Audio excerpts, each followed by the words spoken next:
Rudy Giuliani, and I'm back with you with Rudy's Common Sense.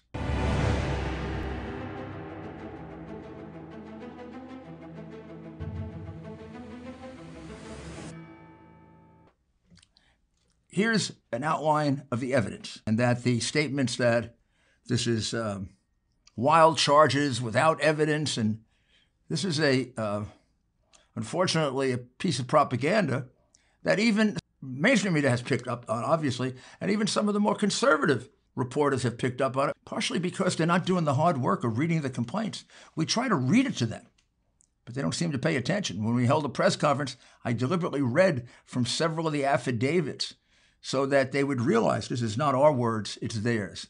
But the propaganda spin is powerful. So let's see if we can cut through that. Election officials in Pennsylvania running an illegal election in defiance of the state legislature.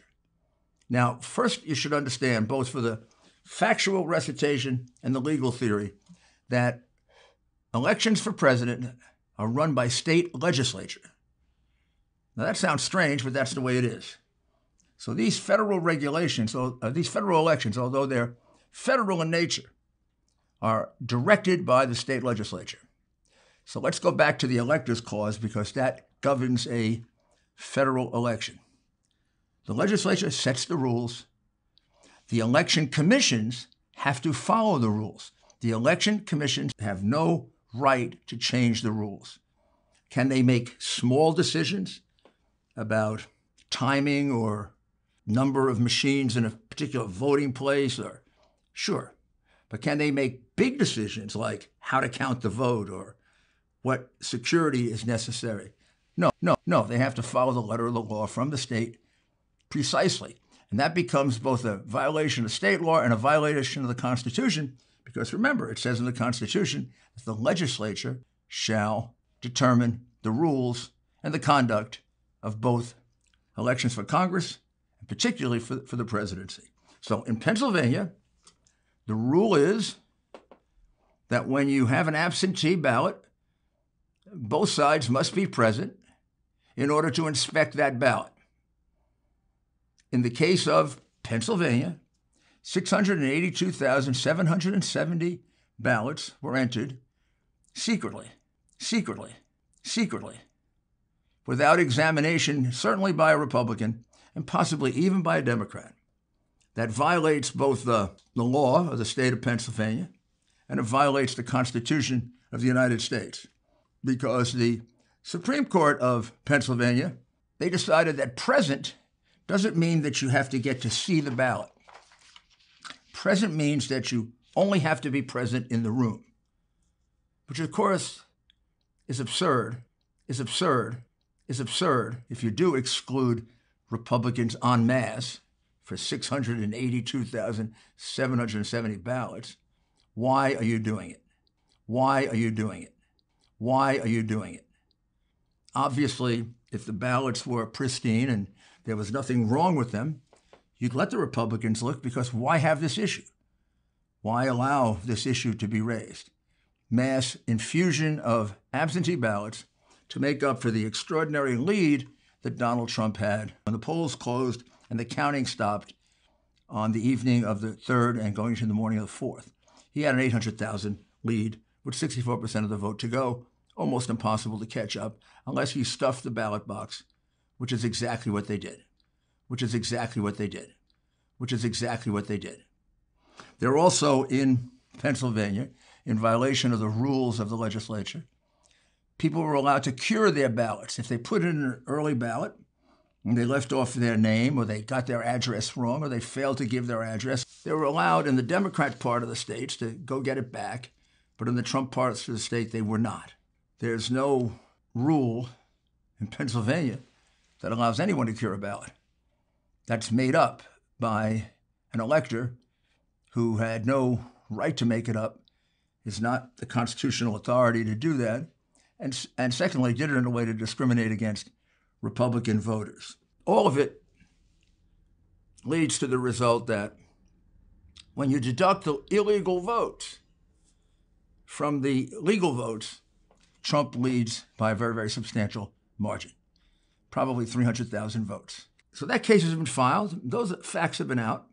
Hard to say that isn't supported by evidence. Affidavits have been supplied. It's just laziness that has people just repeating that as a matter of propaganda. Then we move on to Michigan. Michigan, similar to Pennsylvania, excluded Republicans from viewing the absentee ballots, even though Michigan law required it. The number not observed is in the hundreds of thousands. It more than overcomes the margin of victory.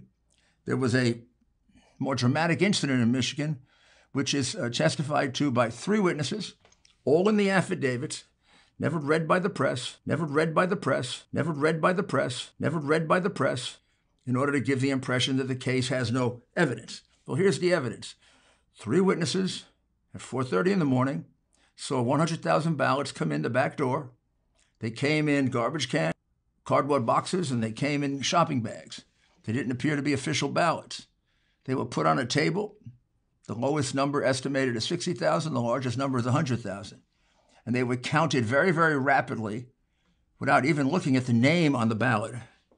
And then sometimes they were double, triple, and quadruple counted, meaning they were put in the machine 1 time, 2 times, 3 times, 4 times, 5 times.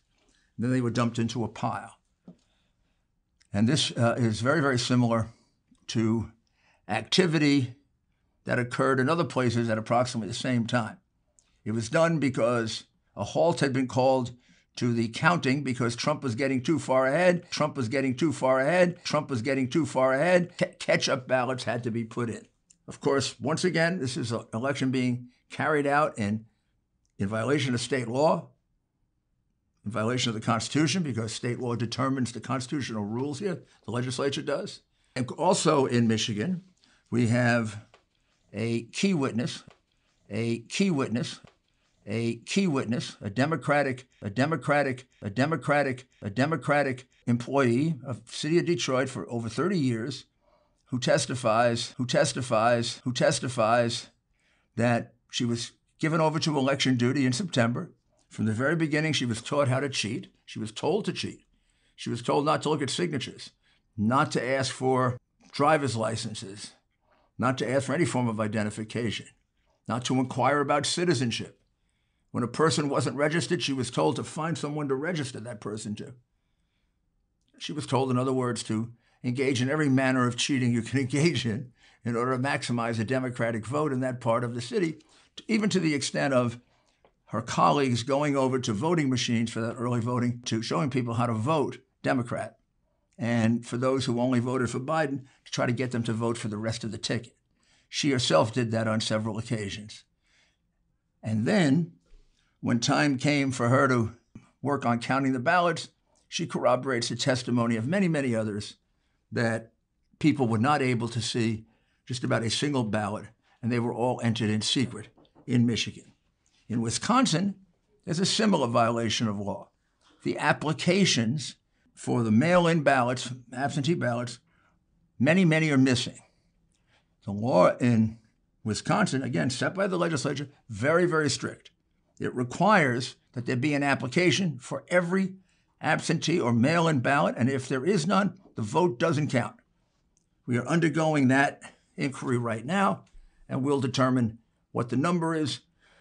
We only have to overcome a 10,000 vote margin. I do believe that that's going to happen. And I know the press will be very surprised when it does. In Nevada, similarly, the election was carried out in violation of state laws and regulations because instead of counting by hand and examining signatures by hand, many, many ballots were put into a machine, the Agilist machine. The machine was set so low, it was set below the specifications of the manufacturer or the specifications of anyone doing any kind of counting. So the machine missed many, many mismatched signatures. And again, it was in violation of the law of the state. The rest of the state counted by hand, and it inured tremendously to the benefit of the Democrat because it was in that part of the state. In Georgia, an agreement was made not to match signatures. Of course, there was no authority to do that. The legislature required the matching of signatures. They didn't do it with regard to hundreds of thousands of signatures. There also were numerous instances of overvotes, numerous instances of people voting 2 and 3 times, numerous instances of people voting other people's names. All of that is part of the lawsuit, but all of it again shows that the electors carried out the election in violation of state law, state constitution, which means a violation of the federal constitution. And then finally, Arizona. Arizona has all the same characteristics as the others, again with a group of witnesses, but each one has several variations of their own. For example, the state of Arizona has an 11,000 vote overcount as of now. That means 11,000 more people voted than were registered. That means 11,000 more people voted than were registered. That means 11,000 more people voted than were registered. That vote has to be canceled out. The lead, the Biden lead there is only 10,000. So those are the cases that we have so far. Those are the facts. Those are the facts. Those are the facts. Those are the facts. Those are the facts that we have so far. These are backed by evidence in court. So when the person comes up to you and says there are no facts, tell them this is because they're illiterate, they're illiterate, they're illiterate, they're illiterate, they're illiterate, and they don't read. And they don't read affidavits that are attached to lawsuits, and they're all right here online.